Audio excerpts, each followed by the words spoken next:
What has it been, like years since the last time you saw my page? Yes. I lose these.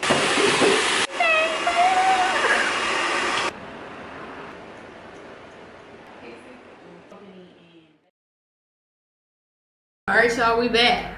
What has it been, like years since the last time you saw my page? Yes. It's been a minute. It's still one of your best videos. Clearly. What I don't know what we're doing today, but we got a little bit of dark color in the front and some brightness in the back. You know I didn't do this, but I mean, so she said she brought some color oops and it's supposed to remove artificial color, so we're gonna try this. And then after I do that to the front, we're just gonna kind of like take it from there. See where we go. Stay tuned. So I mixed up the color oops and then, Dylan, can you stop smacking? So I mixed up the color oops and then I just applied that generously on her hair. Villain. My dog keeps smacking, y'all. Like, she trying to mess up my voiceover. So I applied that to her hair and then I let it sit for about 30 minutes. Whatever the time set on the instructions is how long I let it sit. And then I rinsed that out and the results came out like this. Okay, so the color did lift a little bit, but I'm still gonna have to go in and lighten it because we want it to pop a little bit more, and it's still a little bit darker than the back. So I'm gonna cut her hair first and then I'm gonna go in and apply the color.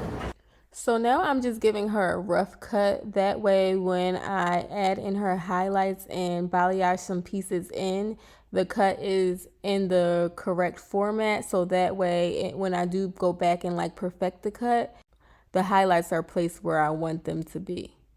Now you don't have to do this step, but I just like to do it because I feel like it makes everything look cohesive and more seamless. Okay, so the next step I'm going to do is, she has some bands in her hair in the back. So I'm just going to kind of just paint her hair to try to get rid of these bands and also lift some of her pre-existing color as well as her new growth, just to make it blended. So I'm going to add a couple highlights and then just like balayage a couple pieces in just to make it a little bit more, more blended, so that way when I apply her toner and the other colors that I'm going to do, it becomes more seamless. So that's what you guys are going to see now. I'm trying to find a really, yeah. So right here, see how it's like a band right here? So we need to blend that out. Now I start at the front of the hair and I section the hairline out as evenly as possible as I can on both sides. So that way it is even when the highlights are done.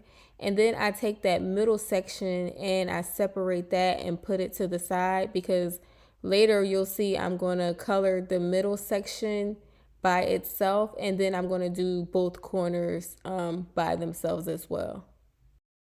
Now I like to use two different types of foils. I use short foils as well as long foils. So I use the short foils in the front because I feel like it just helps me move a lot more efficiently and quickly. And I have two different brushes. I have a larger one and then I have a smaller one, just so that way we can move, as quick as possible, because, time is money. So now I'm just adding her highlights in the front. I usually do about 3 to 4 on each side. And then you'll see I do use the longer foil on this section because her hair is a little bit longer right here. And that device you guys see me using is from Famar, and you can purchase it at your salon professional places like Cosmoprof, and I think Salon Centric may sell it as well. I got it years ago, but you may be able to purchase it online as well too. Then I do the exact same thing on the opposite side, making sure that the highlights are even on each side. And then after that, I'm going to go ahead and do the exact same thing in the middle. And the reason I section the middle out separately is because she may decide that she wants to part her hair differently, like maybe to the side or in the middle. So I just like to make sure that we have all bases covered. And each piece is saturated completely so that way we get an even lift.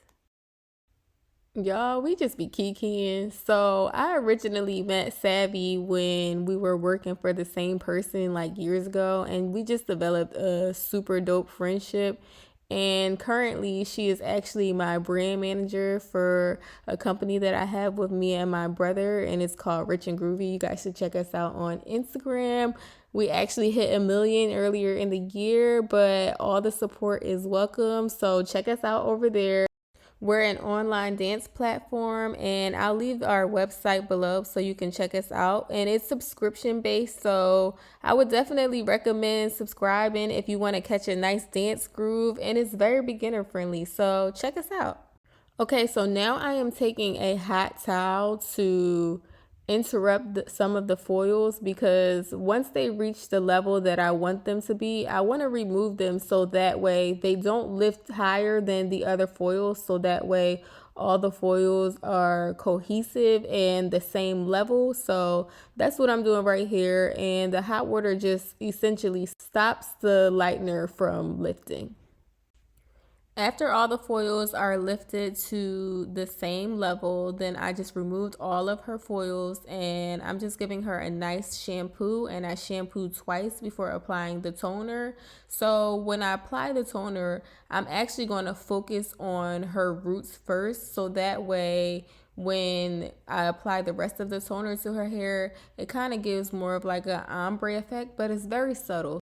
And I let her toner sit for about 10 minutes before rinsing it out. And then I do go back in and do another light shampoo and then a conditioning treatment. And that's pretty much it. It's time to blow dry.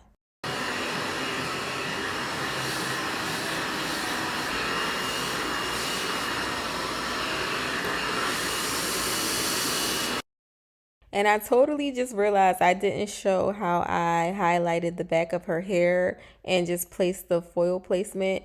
I usually like to take pie sections and I take them diagonally. I'll try to insert something here so you guys can see exactly how I do it. But I essentially just take pie sections, then highlight wherever I want brightness to show up in her hair.